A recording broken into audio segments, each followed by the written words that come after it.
Hey everybody, it's Ruben Lowen. It's Thursday here in Cypress, Texas, and I got a wires crossed on an appointment today, so I'm trying to generate some new business. Um, I had a request. Somebody wanted me to talk about lessons I learned from my time in the SEAL teams, and and you know, I'm like trying to figure out, what did I learn? Um, Life hacks going through buds training, through SEAL training, and there was no mentor in SEAL training other than the other guys in the class. My class officer, Bill Wilson, um, love that guy. He always had a real good attitude. All right, um, and he was bold, man, and he had this big booming voice, and you know he was the center. He commanded attention with that voice, right?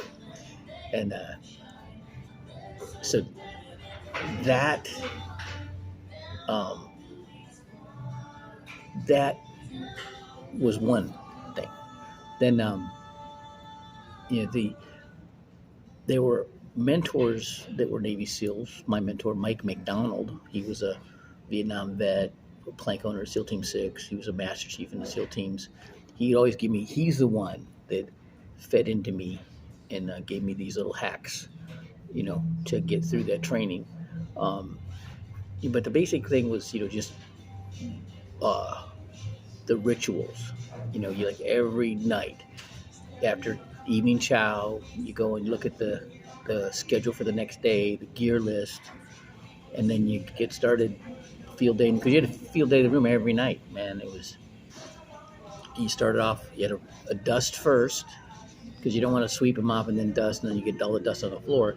So you off the top of the lockers or out of your lockers or whatever. So you dust, clean your locker, you sweep, mop, um, wax, buff, right? Then you polish your CO2 cartridge, you clean your life actuator and your life jacket, you sharpen your K-bar and your dive knife, you polish your boots, you start your hat, you polish your buckle, right? I remember thinking they're making me be a maid, but when you have them rituals, I mean, I later on, um, when I became well, after I got out of Army parachute rigger school, man, right away, I got out of school, I showed up to come in on a Monday, and Wednesday we had a rubber duck, and every single parachute needed was past their repack day. So me and two other guys stayed up all night for 3 days in a row, packing parachutes and building that rubber duck. And I'm like, that ain't never gonna happen to me again. So I always check the repack dates and the schedule and try to schedule when I'm gonna pack these parachutes enough in advance where they're still gonna be within their uh, good to go. But when we do a rubber duck, so I got to stay up all night, 3 days in a row to get it done. Right, and I do that with like a lot of things. Look ahead, and prepare, and that's kind of what I try to help people do with their finances, and just getting people to pay attention and do it. Um, then there was a couple guys. There was Fred Fritsch, and Fred Fritsch, because Mike McDonald and I were the same height, we look a lot alike.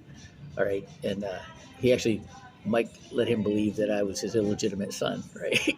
And so Fred Fritsch you know, kind of took me under his wing and was very encouraging, and you know, uh, we could talk, and then there was Van Hall. He was a plank owner at SEAL Team 6. Dick Marsica pulled him right out of Bud's training to form the mob. I met him before I went to Bud's in Pensacola. He came there for knife and fork school, and I met him. He was trying to find out what the chow hall was, and then he was a first class petty officer then, and he became a chief. And then he got his degree in history because it was the easiest degree to get, and became an officer. And he was my AOIC for 2 platoons, and he wanted to be a good leader, man. He really did, right? And he was hard, but I was used to that from Roy Jones Sr. Okay, and he got me to shoot a lot better. He got me to be a very good marksman, right? But he was like, "God damn it, Red, second sight. God damn it, Red, get the slack out of that trigger. God damn it, Red, get your grip right." Right. My whole purpose in life, that whole deployment, was to get him to say, "God damn it, Red." But I became a really good marksman after that. Um, there were guys that I would see um, thinking out of the box. This one guy, George Anger, he was a Vietnam vet, kind of crazy, right? Really out of the box thinker. They gave me a bunch of old horsehair boxing gloves because I was teaching kids how to box out of my garage there in Panama, and I wasn't going to use these things. But George took them boxing gloves to Colombia, so they had a problem in Colombia where they weren't motivated. They would teach them, how to, which end of the weapons to shoot out of, and get them, functional um, shooting, and then patrolling, and they'd send them out. They'd be out for like an hour, and you hear this hellacious firefight, and they come back and you debrief them. They couldn't tell you nothing, and they figured out that they either got scared or just weren't motivated, and they shot off all their ammunition, so we couldn't send them back out again. And they did it a couple times, and it was really frustrating. So he took those boxing gloves to Colombia, and he made them fight. And if they wouldn't fight, they were out, right? And this 22-year-old kid whipped everybody, and they made him the patrol leader. And then shortly after that, that's when Operation Snowcap went down. And I got a feeling it was because that kid was the leader. But that was something that I thought was really interesting that George Anger did. His way of motivating. There's a bunch of guys. I'll go on and on, but those are some of the things that I still take with me in my life. The Panama invasion, it really sucked. We had 4 dead, 8 wounded. 2 guys crippled for life. Because we didn't do it right.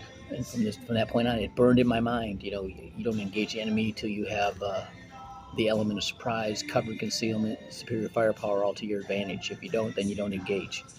You don't put your weapon down until the enemy's either dead or out of range. I got 4 dead friends, 2 guys crippled for life because they didn't adhere to that. We would have probably had 2 dead instead of all that if we would have adhered to that. So those are some of the things that everything else I learned from Stephen Covey about writing out before you leave your office what you want to accomplish the next day. Leave a space in between in case something else comes up, an officer's call, and you fill it in, and then you just work your list. Now you get more done doing that than I got more done doing that than anything, and I applied that when I got into the mortgage business. So these are my life hacks from that. There's a lot of the things dovetailed with what I learned from Roy Jones Sr. about mindset and all that, but specifically about my time in the SEAL teams. Those are my lessons learned. Hope somebody can get something out of this. All right, have a great day.